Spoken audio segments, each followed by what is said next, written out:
palieciet viņā, lai kad viņš parādīsies, viņš runā par to momentu, kad atskanēs bazūna, un viņš šeit runa par debesu braukšanu. Teikšu jums atklāt, ka Jānis varbūt saka vairāk nekā apostols Pāvils. Un tā viņš saka, tagad nu bērniņi palieciet viņā, lai tad, kad viņš parādīsies, mums būtu drošs prāts, un mēs viņam atnākot nepaliktu kaunā. Ar sākumā paskatīsimies uz šo palikšanu viņā. Par palikšanu, par kuru šeit runā, viņš tāpat ir arī uzrakstījis Jāņa evaņģēlijā 15. nodaļā. Tad, kad viņš runā par vīna koku, no kura izaugs zari, un zari pēc tam nesīs augļus. Ja jūs esat viņā, tad jūs nesat viņa augļus. Un viņš runā par to, ka zarus, kuri nes augļus, viņš iztīra, lai tie vēl labāk nestu augļus. Jūs saprotat, par ko es runāju? Viņš iztīra auglīgos zarus.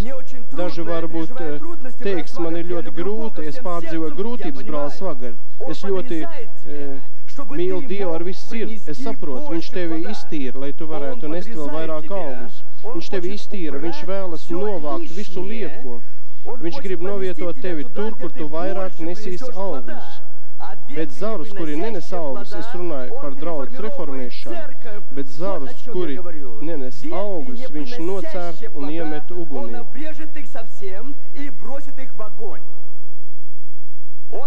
Viņš teica, paliekat manī. Es kā evaņģēlists vēlos, lai katrs Dieva bērns būtu auglīgs.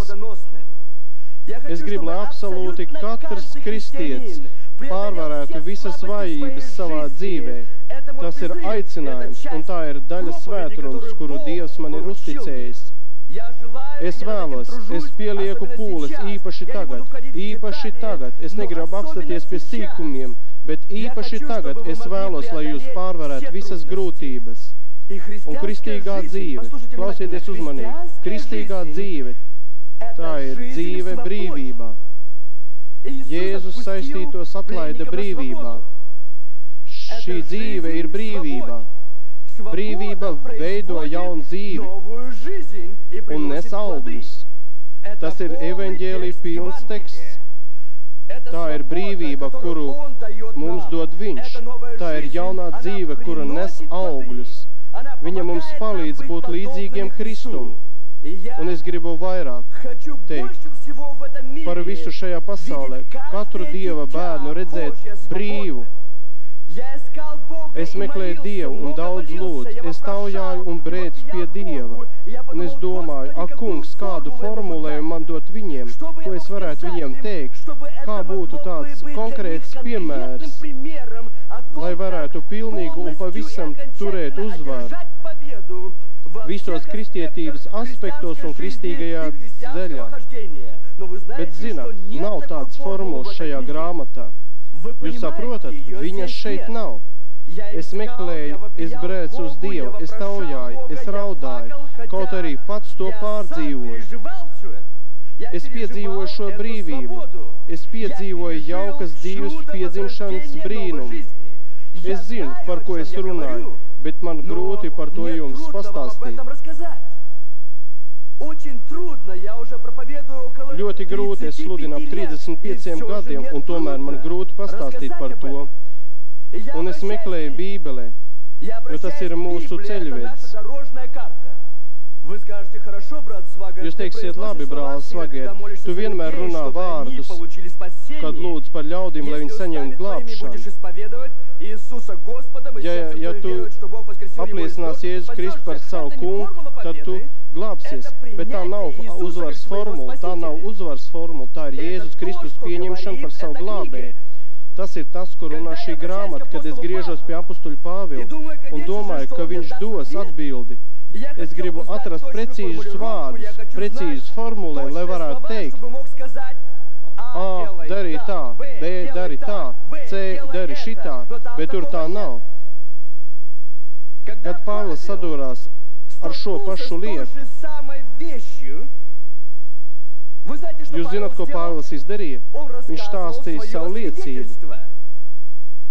3 reizes apustuļu darbos par savu glābšanu, un vienreiz Galatiešiem rakstot, 4 reizes viņš stāsta, ko viņš saka, es biju farisejs, es biju pazudis, un saka, kad es gāju uz Damasku, gāju tāpēc, lai vajātu draudzi. Es redzēju Jēzu. Viņš man parādījās, un kad viņš man parādījās, viņš izmainīja manu dzīvi.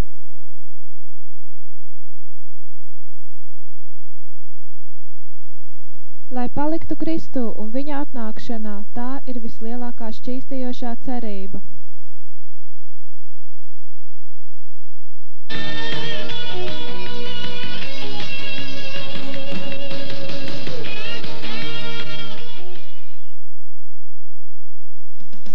Завод строительной керамики «Спартак» предлагает кирпич с огнеупорностью до 1000 и 1500 градусов Цельсия, кирпич перегородочный и облицовочный, марка от 75 до 150, цены договорные.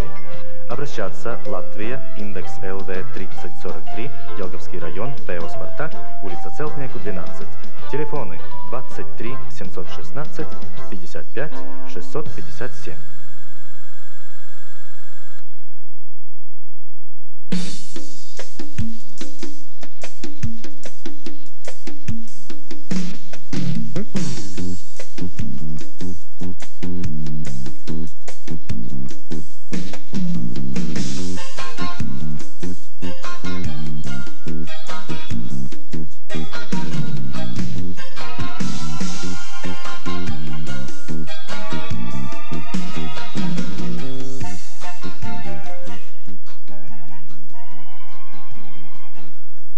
Телестудия Гайсма принимает заказы на изготовление рекламы, рекламных роликов и фильмов и по желанию заказчика размещает их в своих программах.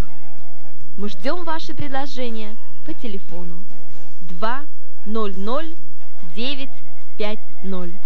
Звоните нам.